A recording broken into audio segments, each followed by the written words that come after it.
So hi! Welcome and welcome back to my YouTube channel, and for today's tutorial, ituturo ko sa inyo kung paano nga ba mag-mention ng name sa ating Facebook bio sa profile. But first, can you subscribe to my channel and don't forget to hit the subscribe button and the bell to notify you for my new updates. And if you want to learn more, just keep on watching and let's start!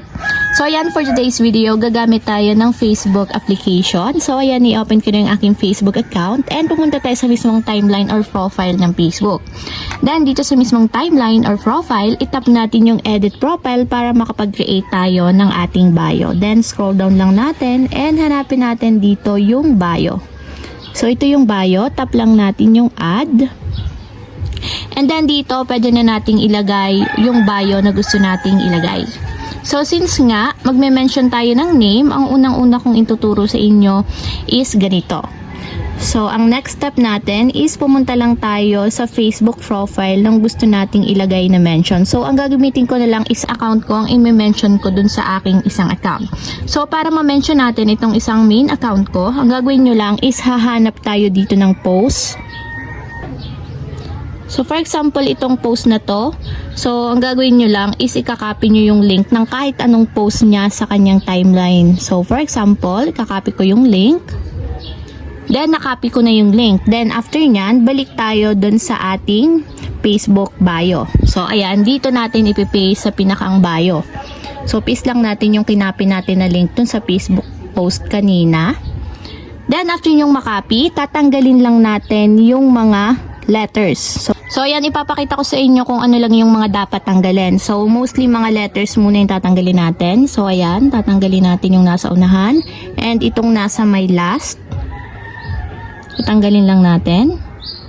And ang ititira lang natin is itong mga numbers na mayroong ganitong digits. So 15 numbers yung ititira natin dito. Then after nyong maitira yung 15 digits, so ang gagawin lang natin is ganito. Maglalagay tayo ng @ sign sa unahan. Then maglalagay tayo ng bracket. So open bracket, and then dito sa pinakandulo is dalawang tuldok katulad nito. And then tatlong 9. And then after that is dalawang tuldok ulit. And kasunod niyan is ilalagay na natin kung anong gustong name yung mag-appear dun sa mismong bio. So for example, ilalagay ko is my main account. So dapat walang spaces dito sa name na ilalagay ninyo dun sa mismong bio. Then after nyo malagay yung name, ilalagay nyo na dito is yung close bracket katulad nito.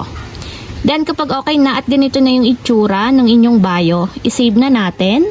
Tap nyo lang yung save. And balik tayo dun sa ating Facebook profile. So refresh ko lang. And kung makikita nyo, lumabas na dito yung pangalan nung nilagay ko para ma-mention yung aking Facebook account. So try nating itap yung my main account.